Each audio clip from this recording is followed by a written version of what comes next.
See, my thought process was just like, somebody had laid it out from there. It was like, it's 100% of you. Either you could try to give 30 to this wholesaling, 25 to school, and whatever else percentage to something else, or you could just go all in on the real estate game. And I was just like, man, you know what? Like, I'm doing well in school, but it's like, I'm not about to get no jobs or nothing like that. None of that's gonna make me happy. So why not just drop out, move to Nashville, and just, go all in, go 10x, 100x on this business, which that ended up being the right decision. And for anybody watching, I'm not saying you have to drop out. I'm not saying you have to quit your job. I'm saying you have to go all in. You know what I'm saying? Now, whether that's you doing what you got to do during the day and then working at night or whatever, vice versa, you have to go all in because I heard somebody say, how you do anything is how you do everything. Yo, what's good with y'all? What's popping? It's your boy Abram Mitchell, and y'all now tuned in for another episode of the Triple M Show where you unlock the secrets of a millionaire mindset. And man, bro, every week, bro, we make sure that we want to bring on the best of the best as far as our guests, and we want to make sure y'all get the most game possible. So today, man, it's gonna be a good episode. This is a special episode because quite a few of y'all that requested this guest. Quite a few of y'all that seen in the comments and said, when we go do an episode with Paul, when you and Paul go do an episode, and I remember, just telling some of y'all the time ain't right yet. The time ain't right. We sitting on it. So this week, we got a very, very, very special guest by the name of Mr. Paul Simiyu. What's good with you? What's popping, my boy? How you doing? Appreciate doing good, dog. Me up here, as always. How you feeling? Feel great. You good? Great. New year, new opportunities. Yes, sir. Yes, sir. So, man, the people been asking about this one, dog. The people been like, man, when you and Paul, me and you, I think in 2022, for a lot of it, we did a lot of content together because we had a lot of projects going on together. We had South 11, we was in Fontaine, and now when we was in Simpkins, we was focused on trying to seeing what we was gonna do with the Pike. So I feel like we had a lot of content out there as a result. A lot of people see us doing a lot of business together. But man, Paul, I'm gonna introduce you. So Paul is probably one of the youngest turn go-getters in the real estate space that I know. We'll be honest. And that ain't coming from me because I know a lot of people that's in this space that range from all ages. But when it come to Paul, when I first met him, he was already building houses. A lot of y'all see me in new construction and see me developing, and y'all see me talking about my first new construction deal and how I was able to do so well on it. Well, one of the people that was the reason for me being able to, break into that space is Paul, because Paul was already in the new construction field before I ever got started. And I remember I had that deal. I was about to sell it to Connor again. He had already busted me on a flip the year prior. And I was gonna make $40,000 wholesaling this deal. And then I ended up looking at it, and I remember shooting the text to Paul, and I'm like, bro, you think I could build on this one? He was like, yeah, you could build right next to it. Because people that, if you never built before, you will look at a lot, and then you'll be like, nah, I can't build on this. But somebody that knows the actual dimensions and the numbers, yeah, you could fit a house right there easily. At first, I was thinking, because basically I built a house right next to an existing house, I was thinking I couldn't fit a house right there, but I could. End up turning that $40,000 deal to a $350,000 payday. So appreciate you for that game, brother, because that opened up a whole nother field of opportunity for me. So my first question really is bro, who is Paul for the people that's watching? Who is Paul Simiyu, bro? How you get to where you at so young? Majority of my path really has just been pushing and trying to do something that I haven't done before. Because initially, getting in real estate, I didn't really have an end goal in mind. I just wanted to make money. So the way I was making money was wholesaling. That turned into making money by flipping. I see people making more money building houses. So I do think a big part of my progression so fast is just because I wanted to do something I haven't done before. So never wholesaled a house, decided to wholesale, built a business around that. Never flipped a house, decided to start flipping houses. That became my main source of income. Didn't do new construction. Well, a lot of people are doing well new construction. That's what I decided to do. So really it's just adding tools to my toolbox and not being one to take no for an answer has really gotten me here within 4.5 years. Okay, so you started 4.5 years ago. You was in college when you first started, and was it hard to like learn a whole new field while you was in college at the same time? Absolutely. Okay. But it's a matter of how bad you want it. So Yeah. for me, as a college student with not a lot of money, and seeing people making a lot of money, I want to be on the other side of the table. So Yeah. you're going to do whatever you need to do to be able to get the other side of the table, which for me, that avenue was initially wholesaling.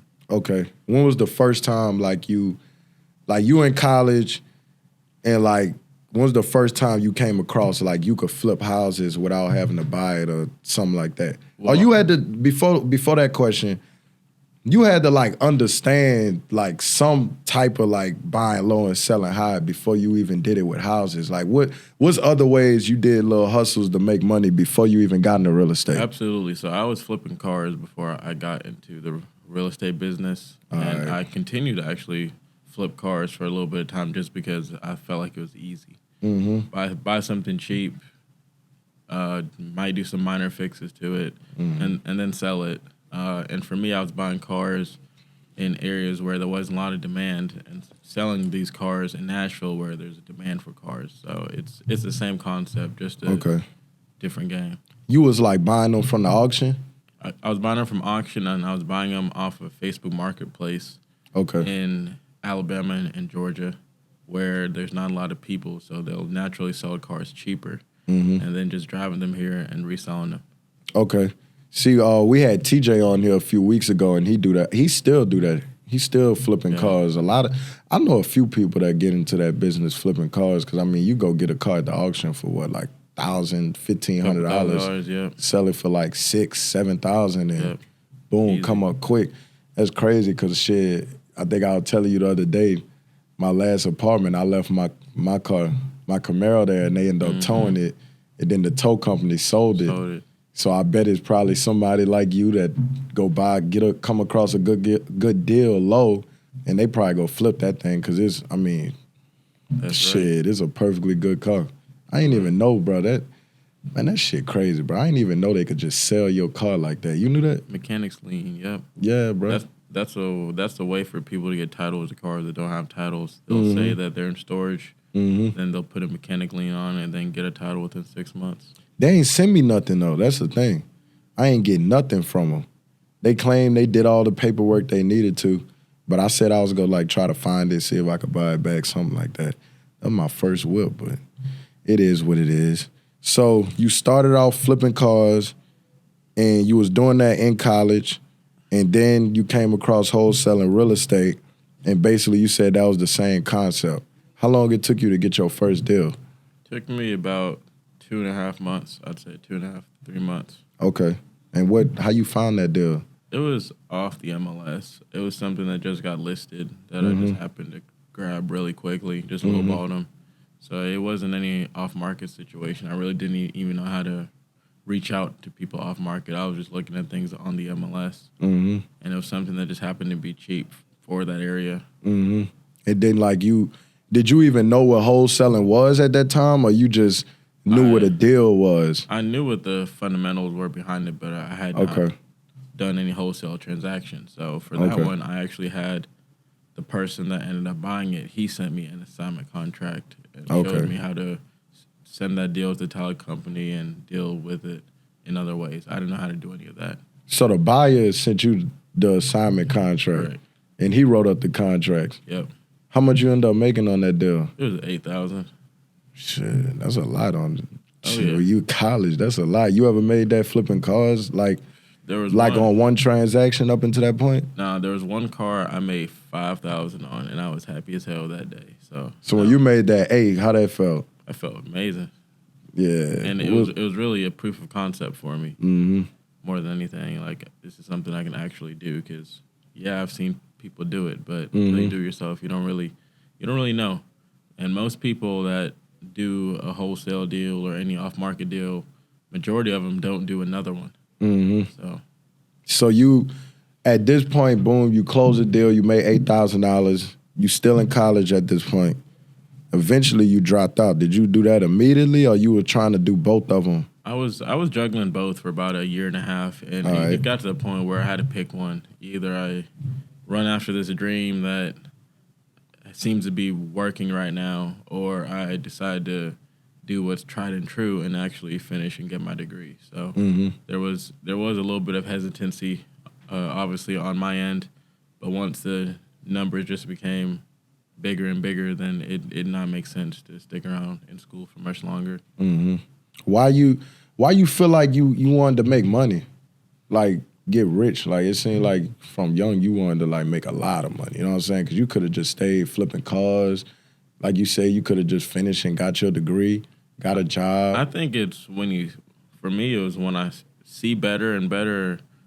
It's like that image won't ever come out of my mind. So I truly believe if I didn't know better or see better, I wouldn't want better. But I did, and that was it right there. You know, like I wanted better for myself, and as I continually progressed within my own business and as a person, I started doing better for myself. And as someone that wants to continuously strive and improve myself, I was now applying that in a financial way more than anything else at that point. Okay. Would you say like you the first person in your family to like kind of have that mindset, or like was there other people in your family that kind of had you believe in that way? I said I've always had that mindset, but like I said, financially just when I'm just not applying it. So I always wanted to improve myself and be better, but it was always related to schoolwork. Okay. Because that's what I was taught. You know, like don't stop at anything. Always try to get the best grades because that's your way out. So I'm applying the same concepts, but just doing it in a business aspect versus doing it in a school aspect. Yeah. Nah, I felt like with football, like a lot of the things that I'm doing in business is similar to what I did like as an athlete. You play ball? I did not. You play basketball, huh? A little bit. You played like in school? Yeah.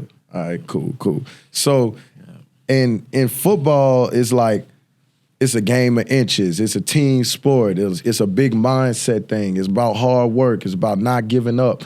And like I feel like a lot of those traits carry over into entrepreneurship. You know what I'm saying? Because business is good and all. Like you said, you made $8,000 on your first deal. We're gonna talk about some larger deals than that.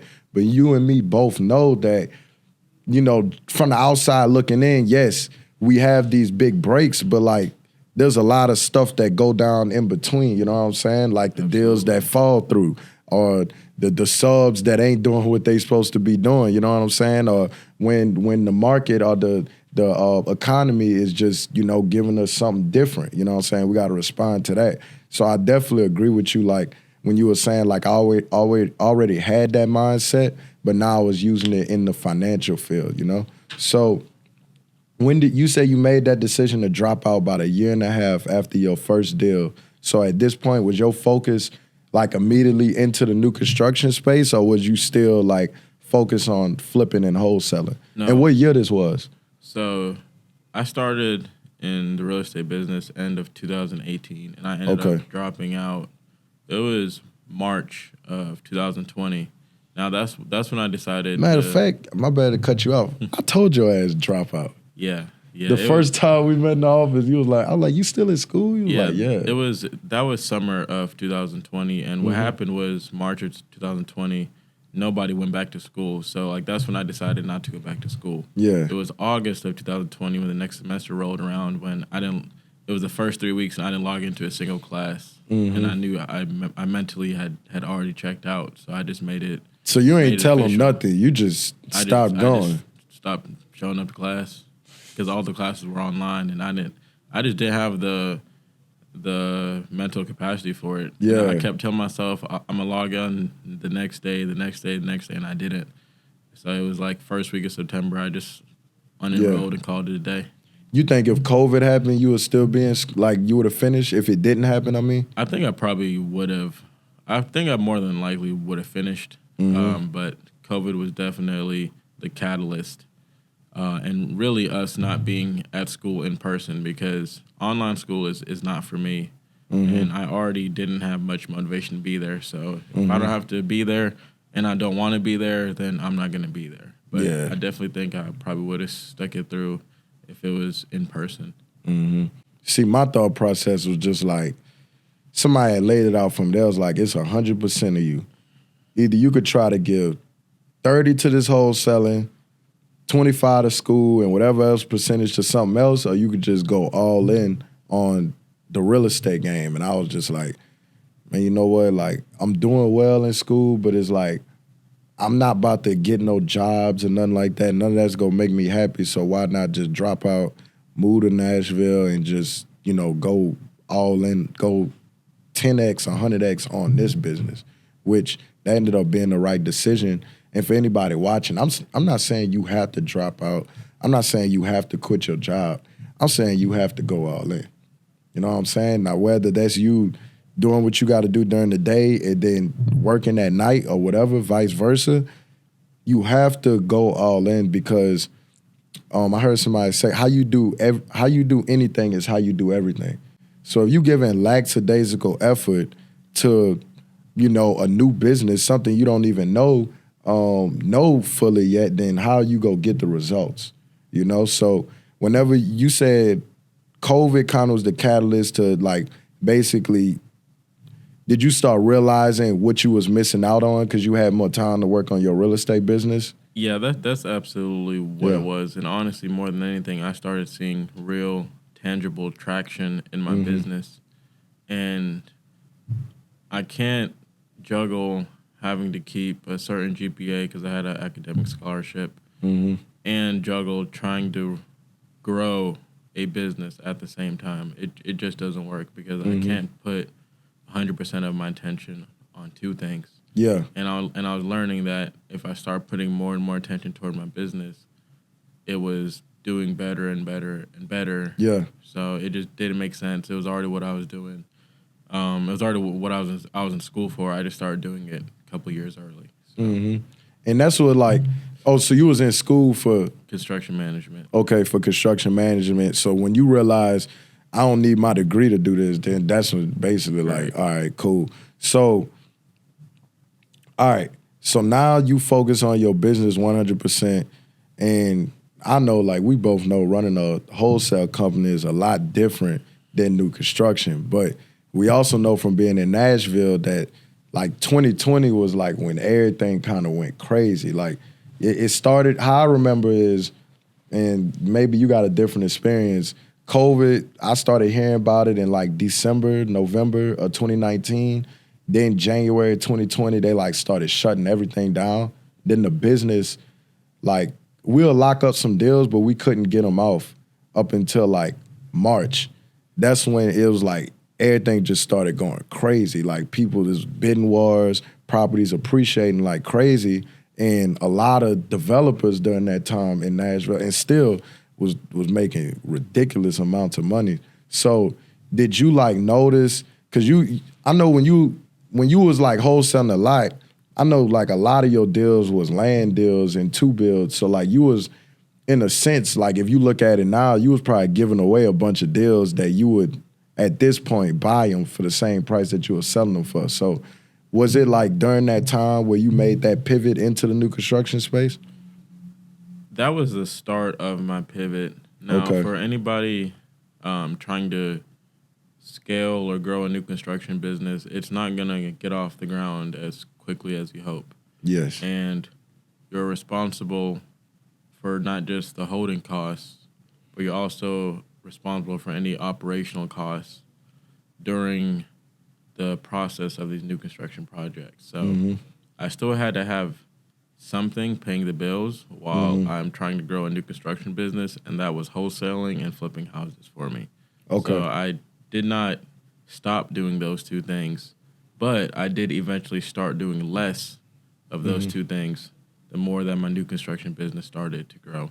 Okay. So basically using the wholesale money as like bill payers almost. Like this was That's right. funding, you built this business to fund a larger opportunity, basically. That's exactly it. It was used as a stepping stone to bigger opportunities because being on the daily grind, trying to constantly find deals, just because I'm good at it doesn't mean I like doing it. And I started lacking it less and less and less. And I really wanted to focus on what I actually enjoy doing, which is building houses. Okay. What's the best wholesale deal you had did up until that point?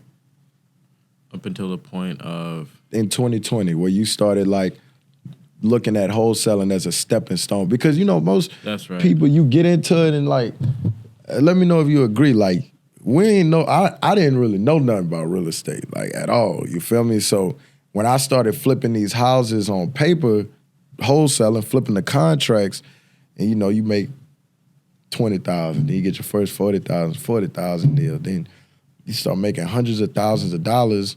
Some people, you get to $1 million wholesaling, you kind of don't even think about actual real estate investing, you know what I'm saying? Like, for a good part, I was like, man, I'm not worried about none of that. Like, I'm gonna just flip this contract and let them do their thing until I started paying attention to what people was making on the backside of those deals. You know what I'm saying? Like, I'm making 25, 30K up front, and then you got some people making 100, 150,000, 200,000 on some of these deals if you know what you're doing. And of course, a big part of it also is the market was appreciating so fast, but still, like, how important you think it is, like, for people that get into wholesaling to also learn how to transition, because taxes, like, you ain't really got too much write-offs or nothing whenever you wholesaling and doing assignment fees. It's extremely important. And for me, to answer your question, is before I really made that transition, I did a land deal in 2020, end of 2020,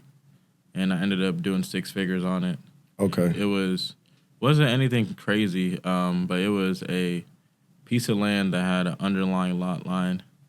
Okay. And for the area, that was extremely rare, which is Green Hills. So someone ended up being able to put 2 houses on it instead of 1. So I probably could have made more than that, but I was happy just to be able to make. You made 100 on that deal on just Correct. flipping the paper. Correct. All right. How you felt when you was like, I could make 100,000 flipping the paper? You focus on what they was like, why is somebody paying you 100,000? Oh no, I just wanted the money. Yeah. So yeah. I mean, I knew what the value add was because that's how I ended up being paid that fee. But I didn't. Of course, you know what roughly, at least for me, what someone's gonna make on the flip side. But at that time, there's no way I would have been able to execute on a deal like that by myself. Yeah. So it was fine for me just being able to take what I can and go. Because at that time, that was a deal that actually was a referral for me. Okay. So it was something that I did not put much marketing money into, so my ROI there was almost infinite. Yeah, you got a free lead with that one. That's the best deals. It's crazy. You said underlying lot line, because like I'm going to be honest, my first probably year, I wasn't even paying attention about the flip side, what they was making on the other side, because again, I was focused on making money. Shit, I'm 21 years old. I ain't focused on all that, but I remember I sold this deal and I made 25,000. And this is why, like, you know, people, they learn something like flipping houses on paper, wholesaling, new construction, whatever it is. You learn something new and then you start trying to be perfect at it, you know what I'm saying, and overanalyze it. And then as a result, you don't do anything. And what I'm going to say is, you just mentioned underlying lot lines. I remember I had a deal back in 2019 that I made 25,000 on it, but I sold it 150,000 too cheap. I left 150K on the table because I didn't know what underlying lot lines was. I didn't know that instead of putting 2 houses on that lot, you could put 3 of them. I sold it to Bill Nashville, and they got a very good deal out of that. And I got a new piece of information because now I know what an underlying lot line is, and that's why I feel like it's so important for anybody that's in wholesaling, that's flipping contracts, is to learn the other side of the business. Because there was a point where I didn't care to learn the other side of the business, and as a result, pockets was hurting for it. If you was in a situation where you didn't know what an underlying lot line was, you probably would have got on that deal. You probably have sold it. Give me 20,000, boom, I'm good. You know what I'm saying? So, because it ain't like nobody, an investor go sit you down and say, hey, bro, you know this got an underlying lot line on it and you selling it to me 100,000 too cheap. You know what I'm saying? Like, ain't nobody gonna do that. So, like, the game really sold separately when it comes to things like that. And you might learn, zoning laws and planning and stuff like that. That don't mean you have to get into the other side of it. But now you could maximize profits on your deals if you know the other side. Whenever, okay, I'm about to sell this deal, what are they about to do with it, So when I started asking questions like, what is he going to do with this deal? How he going to make money? How much money he going to make on it? How is he able to put this on here? It helped me as a wholesaler and allowed me to get into that other side of the game. So what would you say is like the most important, if you was to name 3 things, what's the 3 most important things somebody needs to know if they want to get into the new construction space? Or what's the 3 things you had to learn, or 3 resources, 3 relationships, whatever? What's the 3 things you needed to make that transition into the new construction world? For me, the biggest one is the financial side. You have to be liquid enough to be able to carry all your projects and carry them through a bad market. Okay. And also, relationships with lenders matter a lot because right now the lending environment isn't the greatest. It's a little better than it was a couple months ago, but it's still hard to get construction loans. But for me, I'm still aggressively chasing deals because I know the money is there, and that's not something everybody can say. There's a lot of people sitting on stuff that they can't get financed, or they're sitting on the sidelines because their banks are telling them, hey, we don't have any construction money to lend right now. So those 2 things, and I'd also say right now more than ever, which it's really hard to do as just an investor, but being able to stick to budgets and being able to build cost effectively when we are not in a market that's in the upswing, that is extremely important right now because appreciation will not save you, and it is more important now than ever to really be able to stick to an effective budget and timeline because that's what you can't control. You can't control what the house will sell for. So, yep. I agree with you on that. So I'm gonna break them down. So the first thing you said was liquidity. So I know that's like, you can't really say a certain number on it because you don't know if somebody just trying to do one project, or I know very well, me and you both know, like if you're trying to do anywhere between 3 to 5, upwards of 10 projects simultaneously, you have to have liquidity, you have to have consistent cash flow coming in to float certain project costs, to pay certain bills. But let's say it's somebody that just trying to do their first deal. Is it a certain number that they need, or is it consistent cash flow? I'd say more than anything right now, you'd probably want at least 10% of the total project cost. Okay. Just available. And that's something that even the bank's going to require. Okay, so if the project is going to cost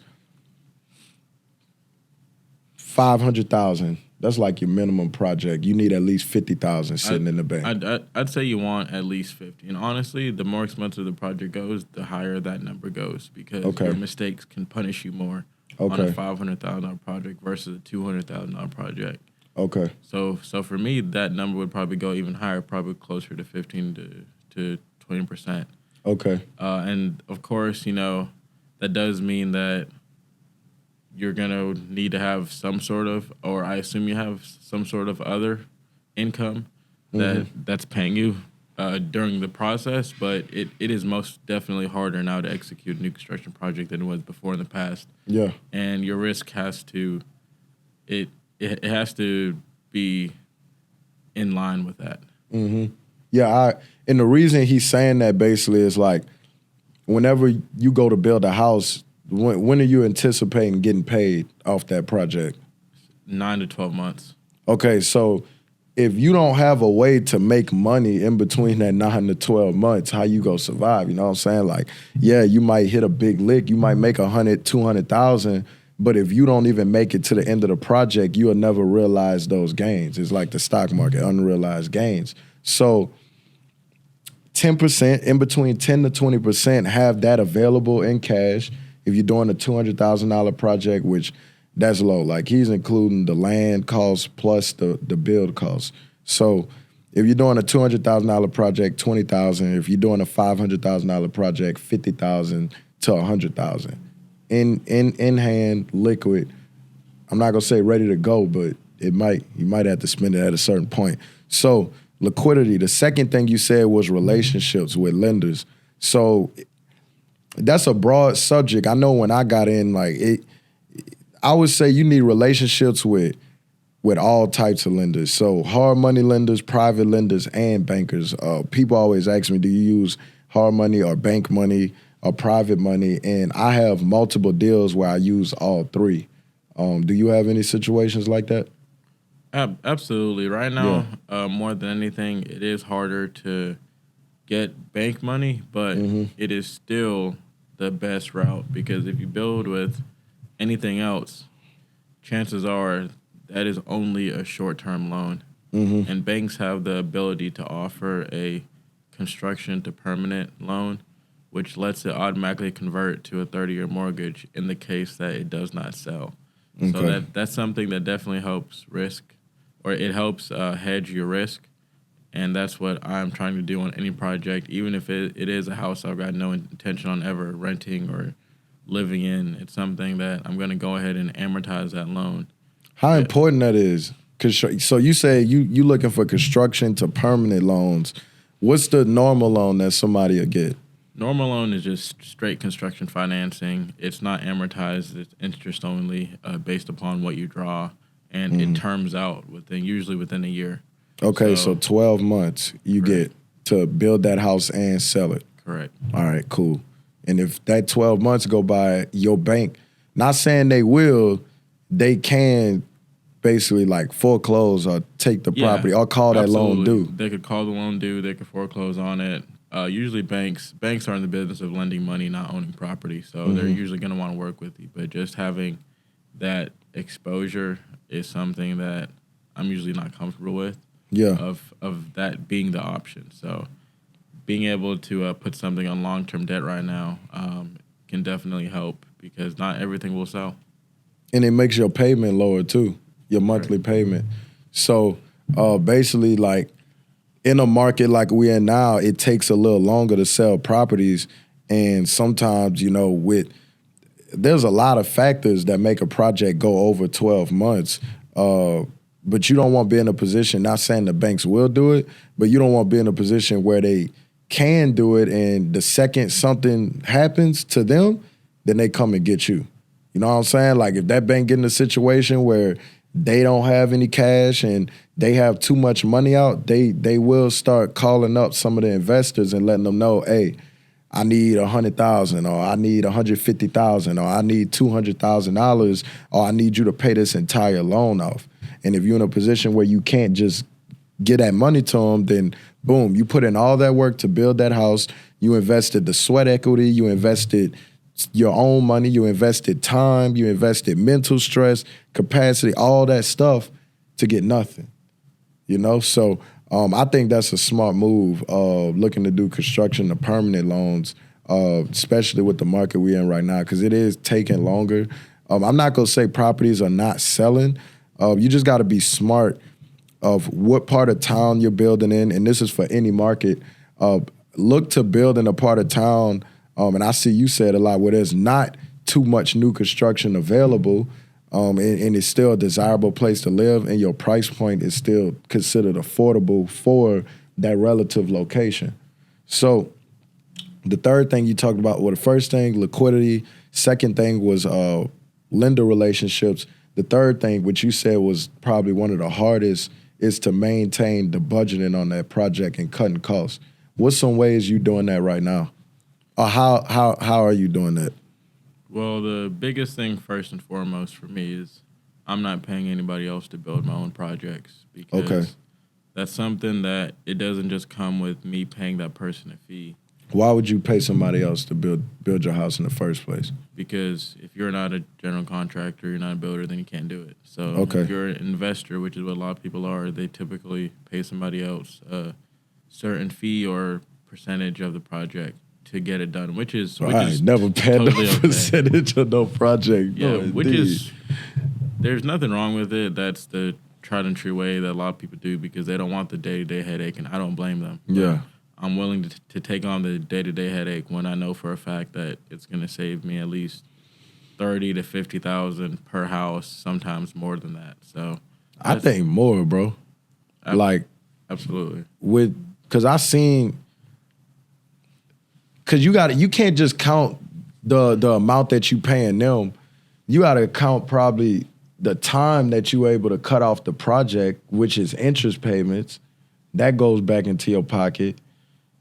And then some people just let the contractors make all the decisions, which we did that before on the project, and absolutely. So that did not end up how we wanted it to. So it's definitely not just what am I paying that person? What is their fee? Because if that person is using subcontractors that cost 10 to 20% more than what I would want to pay, then you're not just paying for it because you're paying them. You're paying for it because you're paying their people a substantial premium as well. So it's not always black and white. There's a gray there, and that gray area is something that I did not like at all with most of the projects that I had having other people build. So that's the number one way I've been able to cut my own costs down and control the timeline, because if something takes you 20% longer but costs the same monetarily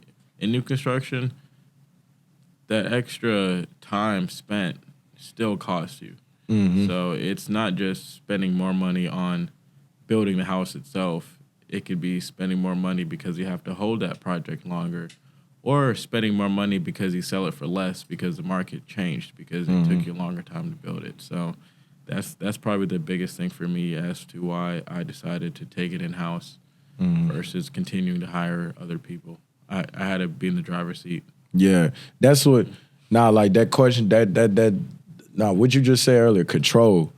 That's the number one thing with me, because I mean, we got experience with this. I feel like, and I ain't gonna get too deep into it, but we was part of similar. I mean, not similar. We part of the same situation where I think that was probably the nail in the coffin right there. Was like, nah, like. It works when it works, but when it doesn't work, it doesn't work. And what I would say is, when you're in a market that's not appreciating, at one point we was appreciating 15% a month.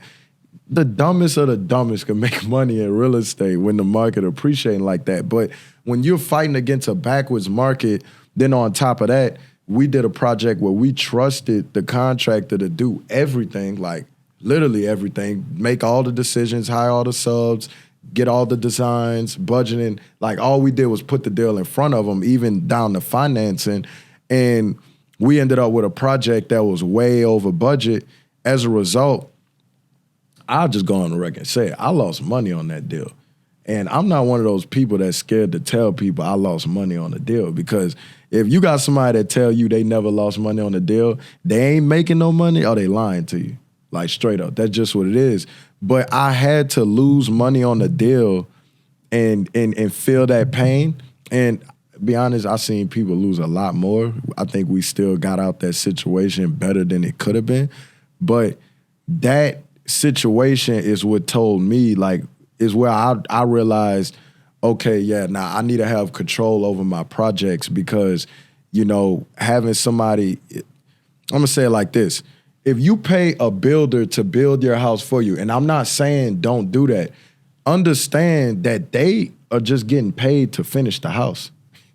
You're an investor. They're not getting paid to make sure that you make money on that deal, and it's not their deal, it's your deal. So they're not investing into it like you. They're not going to watch those numbers like you. It's very seldom that you will find somebody that will. So it took me, you know, making some mistakes and trusting some builders that I probably shouldn't have. but that's just a part of the game. You know what I'm saying? You go through a few builders, and once you find a good one, I think it's probably better to form some type of partnership with the builder to where they have some equity in the deal, because now they're incentivized to perform on that deal versus I'm going to pay you this fee and there's no like, if you mess up, there's no consequence for you. But somebody that's invested in the deal, they're going to look to perform at the highest level. That's what I would say. That's my experience from it. So you went ahead and got your license from that deal.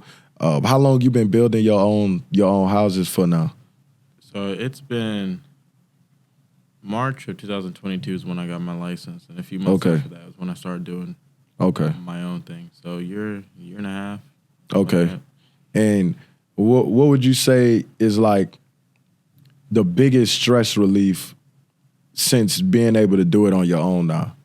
What's the biggest relief? I mean, honestly, it's being able to get questions to answers, because if I'm answers the one, to questions? Yeah. All right. Being able to get said questions to answers. Yeah, being able to get answers to questions, because a lot of the time before, I was just in the dark. So, I mean, as the builder, you are the liaison, you are the mediator between the client and the subcontractor. So if that communication is lacking, then there's nothing I can do to get a direct answer versus just waiting for one. So being able to be in real time, able to produce answers and get things done without having to wait on anybody else to do something on their part, you know, and it might not even be anything that's harmful, but it's just how it is, you know. Like, some people live their own lives and have their own things going on.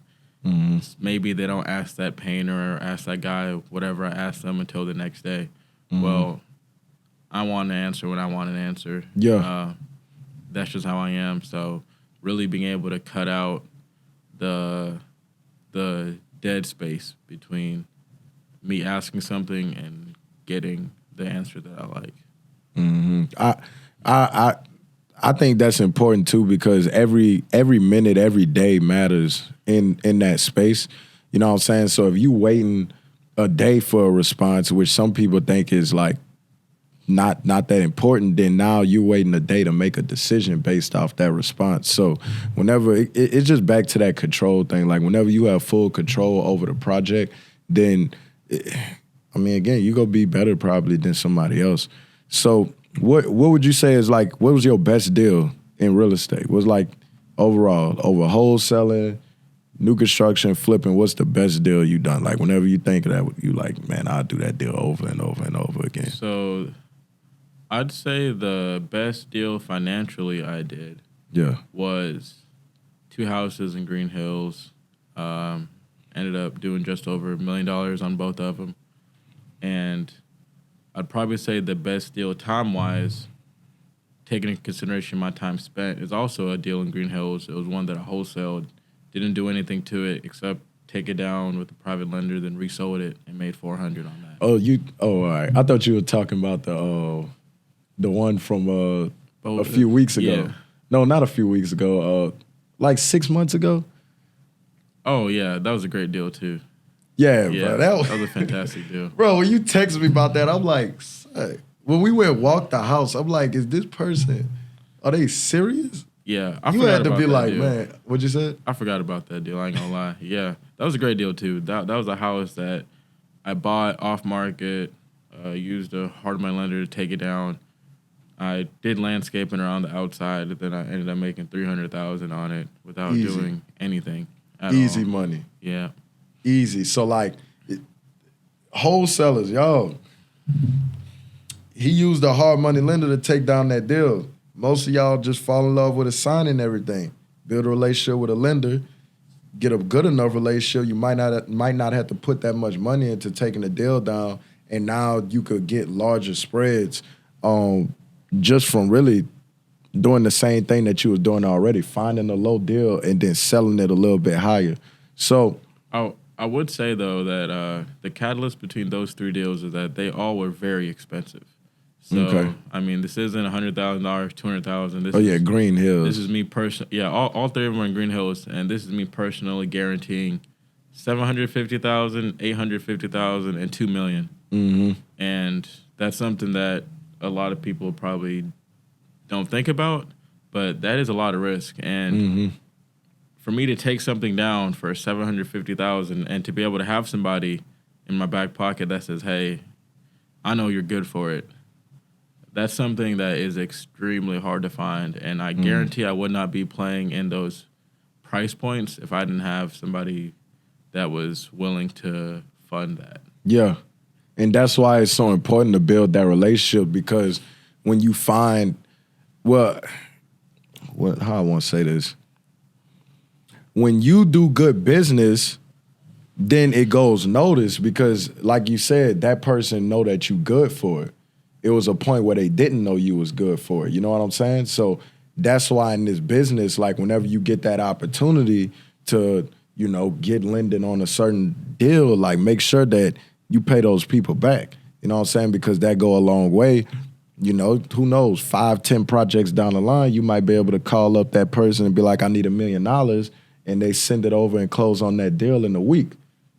So that's a good position to be in for sure, especially in a market like Nashville, where the average house that we buying is like probably $450,000 and above, because you don't want to just be trying to, some people say they use their cash, like you can't really scale that way using your own cash for all your deals. I'm not saying that it's a bad thing to do, but if you trying to do 10 plus projects, 15 plus projects at a time, you go get capped out, before your lender that's managing $100 million, $200 million, $50 million fund or something like that.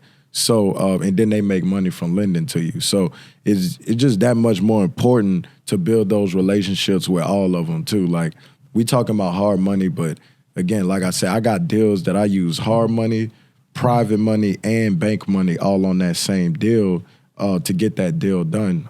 You was about to say something? Oh, no, I've done the exact same thing. I've gone with private money for a first position for a loan, and then I got the second position, whatever down payment or equity the first position required. I then borrowed that from a high net worth individual. So whatever gets the deal done without giving up too much of the upside. Yeah. I will definitely not do deals just because it will require me giving away too much to be able to even do the deal. Equity, basically. Correct. And I don't want too many cooks in the kitchen. So. Yeah. And like, it's possible to do new construction deals without any money out of pocket, because like when you go to the bank, they're gonna value this project. Like, say you go to the bank and you have a piece of land and you want to build on it, they're automatically most of the times, they'll automatically go hit you with a loan to cost approach. They're gonna say, I'll give you 80% of this project, you need to put the other 20% down. So in order to get around that, what I would do is I'll take down that project with hard money, and to where now I'm going to the bank already owning the asset. So when I go to the bank owning the asset, instead of a loan to cost approach, they'll do a LTV approach, which is loan to value. So now they'll give me a loan of 75 to 80% of the value of that project. If I get a good enough deal, then 80% of the value would be more than enough money for the land purchase and the project cost. So the bank, for example, let's say you have some plans and you go to the bank, and they what they're gonna do is they're gonna appraise that set of plans that you're gonna build. And you're about to build like a 2,000 square foot house. Say they appraise that plan at $500,000, and they say they'll give you a loan of 80% of $500,000. So they'll give you a loan of up to $400,000. Let me change that number. Right now it's 75%. So they'll give you a loan for $375,000. $375,000. What's the last piece of land you bought? How much you bought it for? I paid $85,000 for it. Okay, so let's say you got a piece of land that you buying for $85,000. So they give me a loan for $375,000.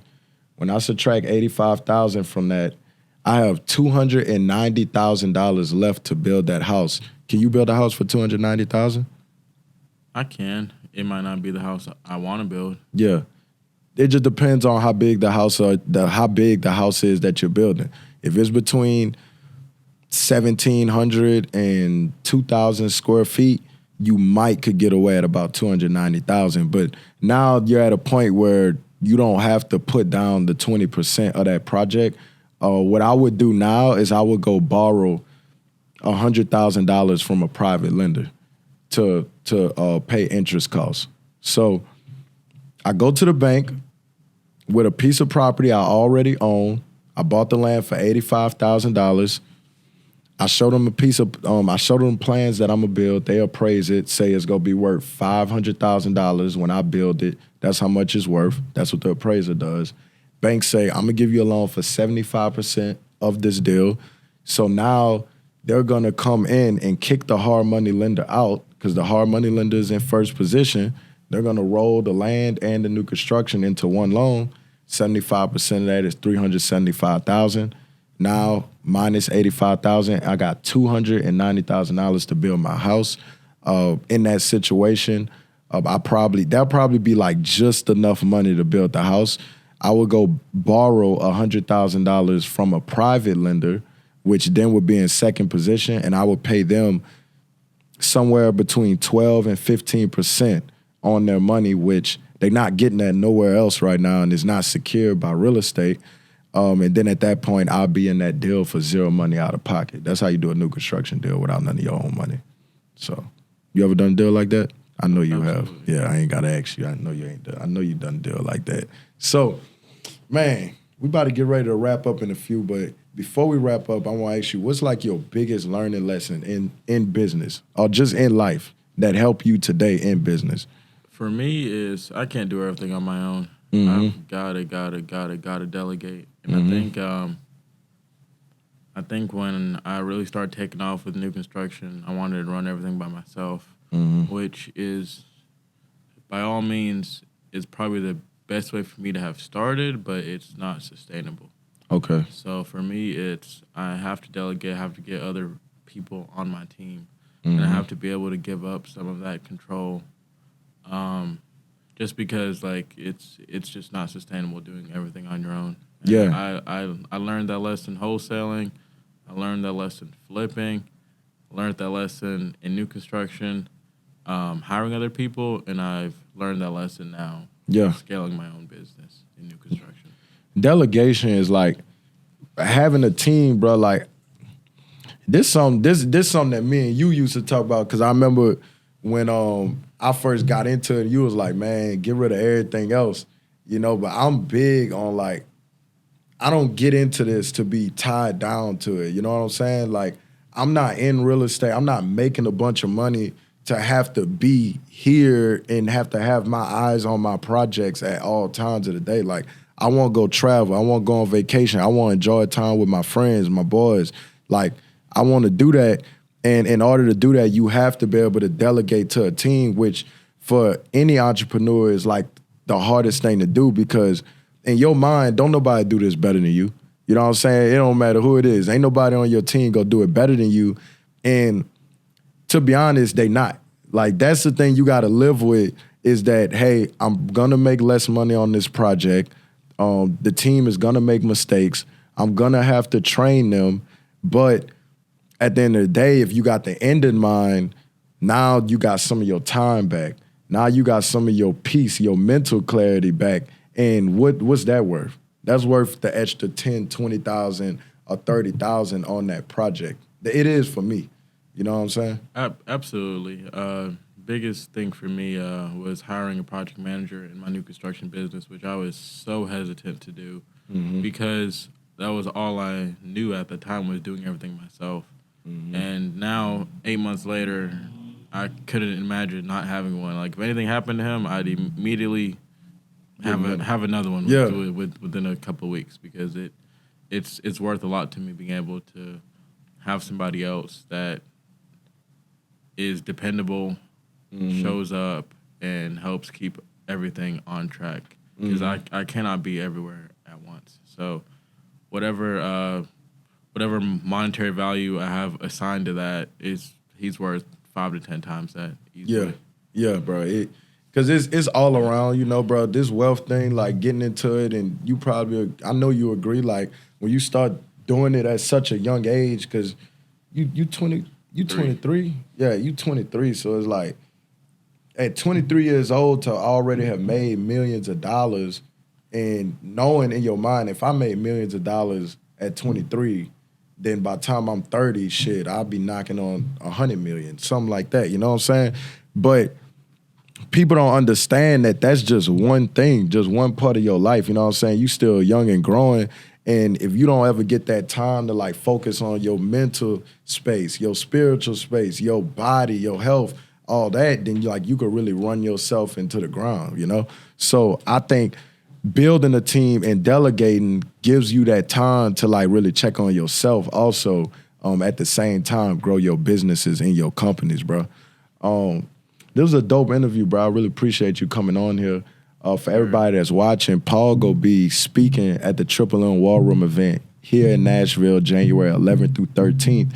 And also for the people that's doing the VIP experience, y'all will get the chance to see some of these projects live in person. May have some of the subs there where y'all can ask some questions, but they gonna be busy working.